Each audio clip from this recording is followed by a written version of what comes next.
지난 토요일 맨하탄 메트로폴리탄 뮤지엄에서 제56회 뉴욕 한인의 밤 행사가 열렸습니다.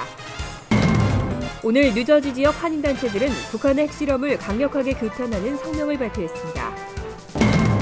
국립학교 교과서에 동해와 일본해를 의무적으로 병기하는 법안이 뉴욕주에서 다시 추진되고 있습니다. 뉴욕주 정부가 300억 달러를 투입하고 대중교통을 대대적으로 업그레이드할 계획이라고 밝혔습니다. 지난 9일에도 파워볼 잭팟 당첨자가 나오지 않았습니다. 상금은 무려 13억 달러로 올랐습니다. 이상은 이 시각 주요 뉴스입니다. 여러분 안녕하십니까? KBN 뉴스입니다. 지난 토요일 맨하탄 메트로폴리탄 뮤지엄에서 제56회 뉴욕 한인의 밤 행사가 열렸습니다. 이날 행사는 한인 이민사 박물관 건립을 위한 기금 모금을 위해 마련됐습니다. 정세진 기자가 보도합니다.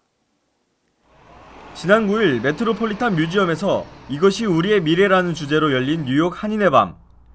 한인 이민 역사 박물관 건립을 위한 기금 마련을 위해 진행된 이날 행사에는 내숭 시리즈로 잘 알려진 김현정 작가의 전시회와 미주 한인들의 특색 있는 공연들이 마련돼 이목을 끌었습니다. 김민선 뉴욕 한인회장은 한인 이민 역사 박물관 개관을 통해 우리의 역사를 바로 아는 것이 후대의 한인들에게 자긍심을 심어주는 것이라고 말했습니다. 우리 후손들이 한국인으로서 자부심을 가지고 정체성을 가질 수 있는 뿌리 교육을 시킬 수 있는 공간, 그리고 더 나아가서 타민족들에게 우리 한인들이 이민 역사에 어떻게, 미국 이민 역사에 어떻게 기여해 왔는가를 자랑스럽게 우리가 보여줄 수 있는 공간을 마련하는 사업입니다. 한인의 밤 행사에서는 찰스 랭글 연방 하원 의원, 찰스 슈머 뉴욕주 상원의원 등 정치인들과 각계 인사들이 역사박물관 건립과 관련한 특별상과 공로상을 수상했습니다. 올해의 한인상은 그동안 환경운동과 인권운동을 함께해온 1492 그린클럽의 백영현 대표에게 돌아갔습니다. 건강 문제로 시상식에 참여하지 못한 백 대표는 뉴욕 한인사회에서 자신을 드러내지 않고 봉사하시는 많은 분들에게 영광을 돌리겠다고 수상소감을 전했습니다. 115년의 역사를 가진 한인 이민 역사 박물관 건립은 한인들뿐만 아니라 타민족에게도 자랑스러운 한국의 위상을 알릴 수 있는 사업이 될 것으로 기대가 모아집니다. KBN 뉴스 정세진입니다.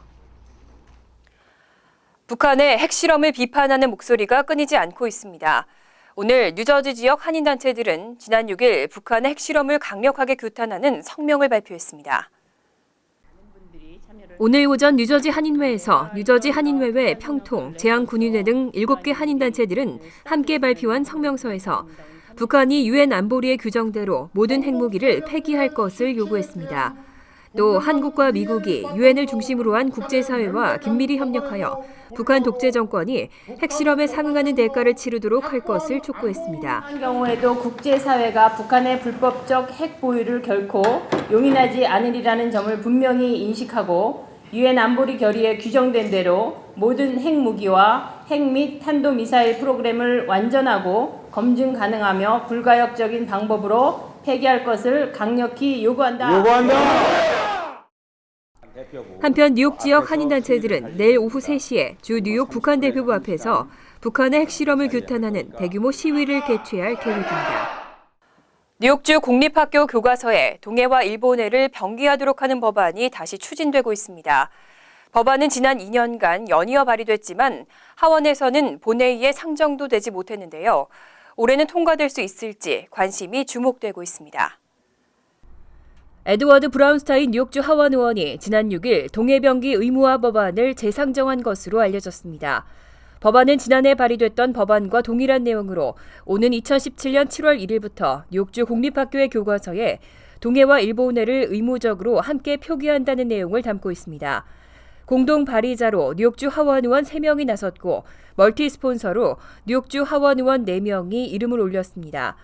브라운스타인 의원은 올해는 반드시 주 하원 교육위원회를 거쳐 본회의에서 통과될 수 있도록 최선을 다하겠다고 전했습니다. 브라운스타인 의원은 지난 2014년과 2015년에도 관련 법안을 연이어 발의했지만 주 하원 교육위원회도 통과하지 못하고 좌절된 바 있습니다. 반면 토니아벨라 주 상원 의원이 주도했던 주 상원 내 동해병기 법안은 2년 연속 가결 처리됐습니다. 하지만 뉴욕주 하원 본회의 상정에 열쇠를 쥐고 있는 캐서린 놀란 교육위원장이 여전히 동해병기 법안에 소극적인 반응을 보이고 있어 통과될 수 있을지 우려의 목소리도 나오고 있습니다. 뉴욕주 정부가 대중교통의 대대적인 업그레이드 계획을 발표했습니다. 21세기에 걸맞지 않은 시설로 악명이 높은 뉴욕시 전철이 오명을 벗을 수 있을지 기대되고 있습니다. 앤드류 쿠오모 뉴욕주 주지사는 약 300억 달러를 투입하고 대대적인 대중교통 업그레이드에 돌입하겠다고 밝혔습니다. 메트로폴리탄 교통공사의 연도별 개선안을 보면 우선 올해는 7번 전철 모든 역내에 도착 알림 시계가 설치될 계획입니다. 또 뉴욕시 277개 모든 전철역 지하 플랫폼에서는 와이파이를 사용할 수 있게 됩니다.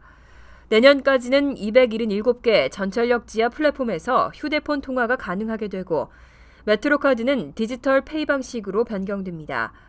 2018년까지는 전철 열차 600개와 버스 1,500개에 USB 충전기가 설치되고 로컬 및 익스프레스 버스 1,000대에 와이파이 서비스가 확대됩니다. 2020년까지는 30개 전철역 리노베이션과 플랫폼 미화 프로젝트가 이어질 계획입니다. 토마스 프렌더게스트 MTA 회장은 허리케인 샌디로 인한 터널 공사 당시 14개월간의 터널 폐쇄로 얻은 공사 시간이나 비용 절감을 예로 들며 가급적 승객들이 겪을 피해를 최소화하겠지만 부득이할 경우에는 인근의 대중교통이 있는 경우에 한해서 6개월에서 1년 정도 해당 역 폐쇄를 고려 중이라고 말했습니다. 호국 영웅기장은 6.25 참전 용사들의 공을 기리기 위해 한국 정부가 수여하는 명예기장인데요. 그동안 외국에 사는 참전 용사들은 기장 수여에서 제외됐었습니다. 하지만 올해는 해외에 거주하는 참전 유공자들도 호국 영웅기장을 받게 됐습니다. 대한민국 국가보훈처는 10일 올해부터는 국외 거주 6.25 참전 유공자에게도 호국 영웅기장을 수여할 것이라고 밝혔습니다. 재외동포 사회에서 6.25 참전 용사의 명예를 높이고 국가를 위해 희생 헌신한 분들을 예우하는 분위기를 조성한다는 계획입니다. 기장은 훈장이나 포장과 달리 특정한 업적 등을 기려 수여하는 일종의 기념장입니다. 호국 영웅기장은 전쟁 중이던 1950년 10월 한 차례 수여한 이후 63년 만에 2013년 6.25 전쟁 유엔군 참전 및 정전 60주년 계기로 국내 생존 6.25 참전 용사 17만 9천여 명에게 수여한 바 있습니다. 하지만 뉴욕을 비롯한 해외에 거주하는 5,400여 명의 한국전 참전 유공자들에게는 호국 영웅기장이 예산 문제 등으로 수여되지 못했습니다. 보훈처의 이번 결정으로 해외에서 호국 영웅기장을 수여받게 되는 인원은 4,407명에 달합니다. 거주국별로는 미국이 3,685명으로 가장 많았고 캐나다 351명, 호주 159명, 브라질 58명, 일본 51명 순으로 집계됐습니다. 아이오와주와 뉴햄프셔주는 미국 대선 경선 초기에 표심을 알려준다고 여겨지는데요. 이 두 지역에서 민주당의 힐러리 클린턴 전 장관과 버니 샌더스 상원의원이 지지율 초박빙의 승부를 보이고 있습니다. 월스트리트저널과 NBC 뉴스가 공동 발표한 여론조사에서 아이오와주에서는 민주당 지지자들 가운데 48%가 클린턴 전 장관을 선호한다고 대답했습니다. 샌더스 의원을 선호한다는 비율은 45%로 나타났습니다. 반면 뉴햄프셔주에서는 샌더스 의원의 지지율은 50%, 클린턴 전 장관의 지지율은 46%로 나타났습니다. 설문조사의 오차 범위 플러스 마이너스 4.8%를 고려하면 이들 지역에서는 샌더스 의원과 힐러리 의원이 박빙의 승부를 벌이고 있습니다. 특히 아이오와주에서는 클린턴 전 장관은 공화당 대선주자 테드 크루즈 상원의원과의 가상 대결에서 43% 대 47%, 뉴햄프셔주에서는 44% 대 48%로 뒤졌습니다. 하지만 샌더스 의원은 아이오와주에서 크루즈 의원을 47% 대 42%, 뉴햄프셔주에서는 55% 대 36%로 앞선 것으로 나타났습니다. 또 도널드 트럼프와의 가상 대결에서는 클린턴 전 장관이 아이오와주에서 48% 대 40%, 뉴햄프셔에서 45% 대 44%로 앞섰지만 샌더스 의원은 아이오와주에서 51% 대 38%, 뉴햄프셔에서는 56% 대 37%로 더 큰 격차를 보였습니다. 65세면 통상 은퇴 연령으로 여겨집니다. 제한적인 소득에도 여전한 집값 부담에 시달리는 노인 비율이 적지 않은데요. 특히 한인들이 많이 사는 북부 뉴저지에서 노인들의 집값 부담이 큰 것으로 나타났습니다. 지난 8일 비영리 단체 뉴저지 퓨처는 2008년부터 2012년 아메리칸 커뮤니티 서베이 자료를 분석해 지역에 따른 노인들의 집값 부담을 발표했습니다. 팰리세이즈 파크의 경우 65세 이상 주택 소유주 가운데 56.4%는 연소득의 30% 이상을 집값 비용에 사용하는 것으로 나타났습니다. 또 리츠필드에서는 65세 이상의 67.4%, 포트리의 경우 65세 이상의 37.1%, 레오니아는 47.4%, 클로스터의 경우 57.3%가 연소득의 30% 이상을 집값으로 쓰고 있는 것으로 나타났습니다. 통상 65세는 은퇴 연령으로 여겨지기 때문에 65세 이상 인구의 소득원은 제한적일 수밖에 없습니다. 하지만 많은 지역에서 65세 이상의 절반가량이 주거비용 부담에 시달리고 있는 것으로 조사됐습니다. 뉴저지 퓨처는 보고서에서 제한된 소득으로 생활해야 하는 노인의 집값 부담을 덜어주기 위해 저소득층 및 노인을 위한 아파트가 더 많아져야 한다고 지적했습니다. 뉴욕시의 주차난은 하루 이틀의 문제가 아니죠.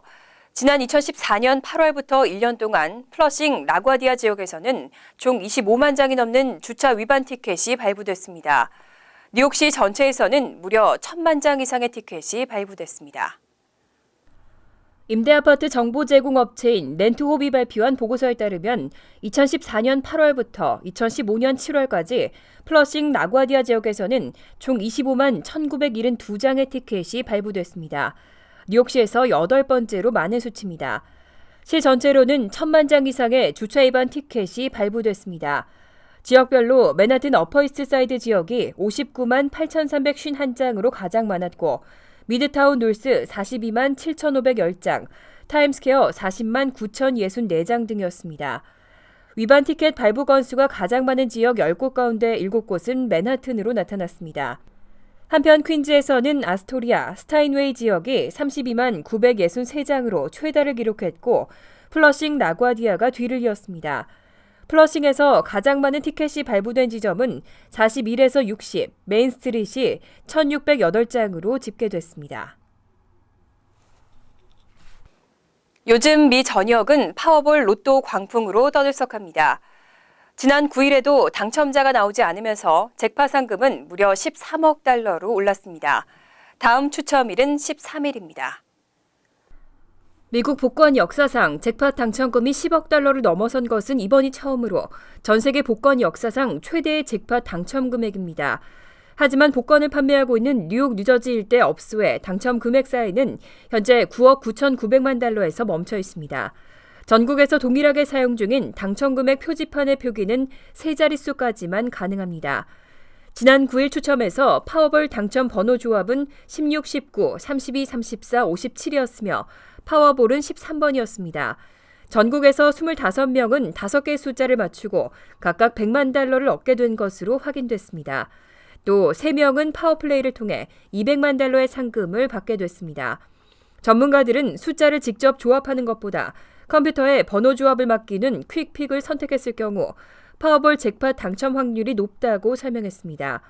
또 매번 다른 번호 조합을 선택하기보다는 특정 숫자 조합을 정하고 매번 복권을 구입할 때 사용하는 것이 당첨 확률을 높이는 요령이라고 덧붙였습니다. 잠시 후 KBN 뉴스가 계속됩니다.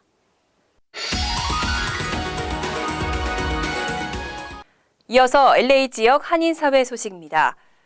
세계 최대 규모의 가전 박람회인 CES 2016이 라스베가스에서 개막했습니다.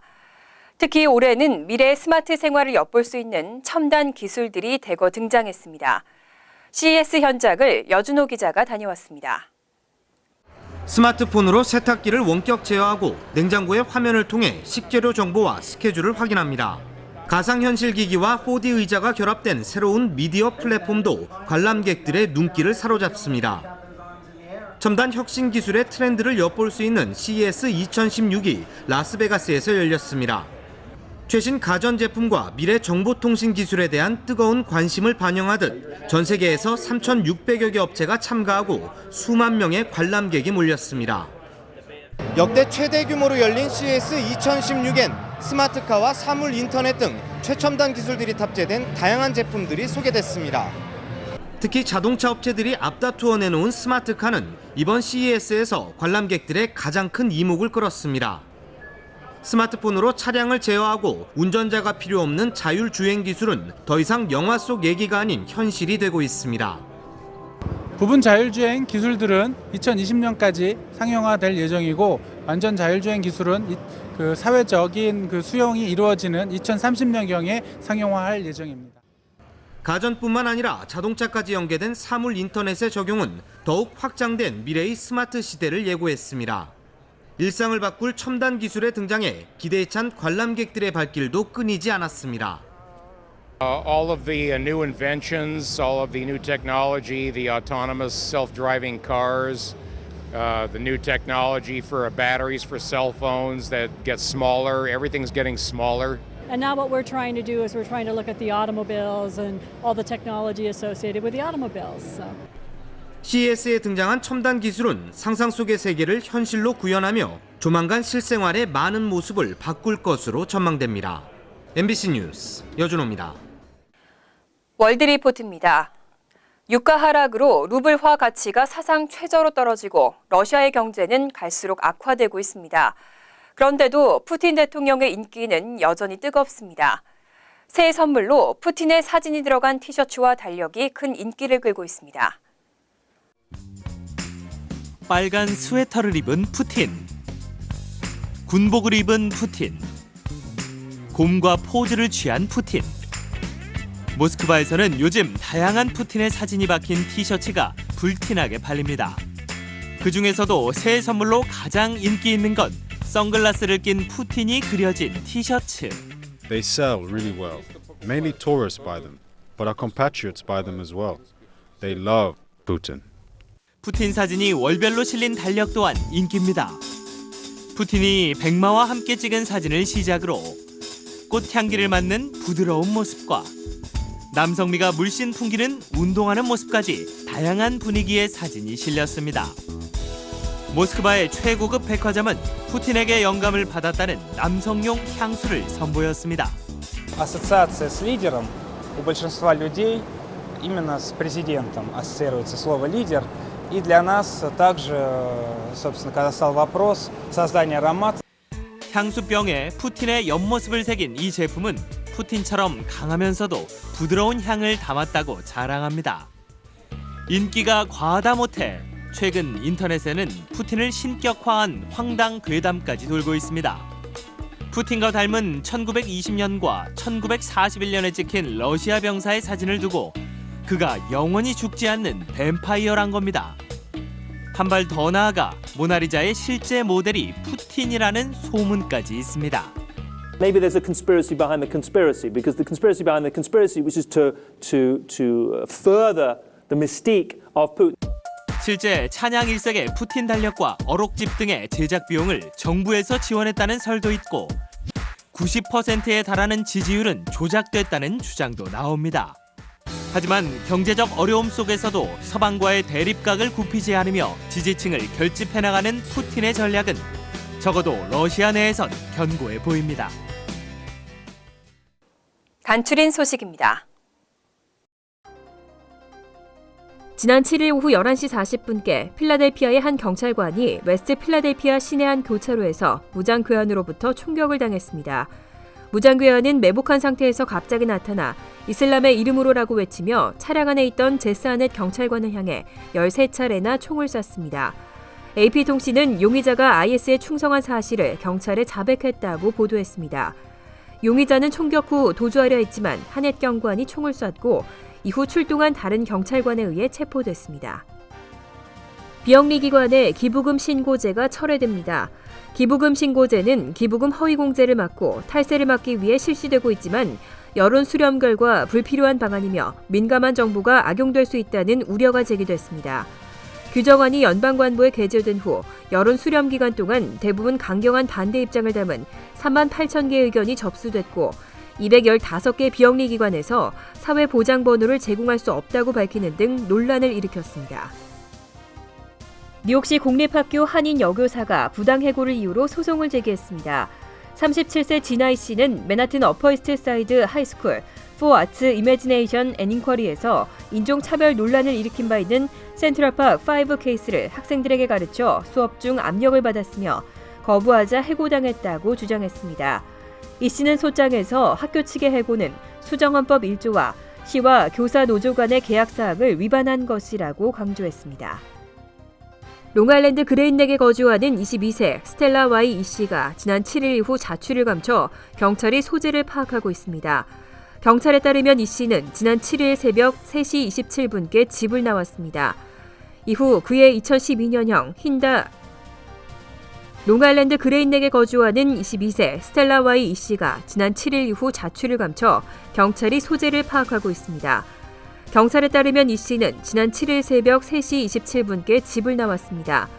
이후 그의 2012년형 흰색 혼다 차량은 콤셋 역사 주립공원에서 발견됐습니다. 경찰은 수색견과 헬리콥터까지 동원해 공원 인근을 샅샅이 수색했지만 아무것도 발견하지 못했습니다. 경찰은 현재 자살의 무게를 두고 수사를 진행하고 있습니다.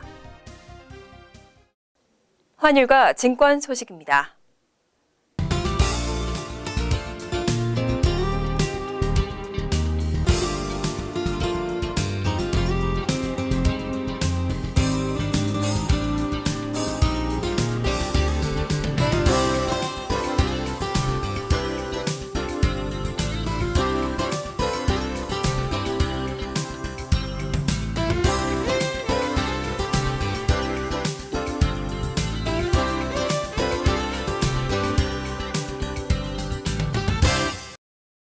이어서 날씨입니다. 화요일은 구름이 점차 많아지겠고 오후 늦게부터는 한때 눈이 오는 곳이 있겠습니다. 낮 최고 기온은 41도, 섭씨 5도, 밤 최저 기온은 24도, 섭씨 영하 4도로 예상됩니다. 수요일은 화창하지만 기온이 크게 떨어지고 춥겠습니다. 목요일은 대체로 화창하겠습니다. 이상으로 KBN 뉴스를 마칩니다. KBN과 함께 즐거운 저녁 되시기 바랍니다.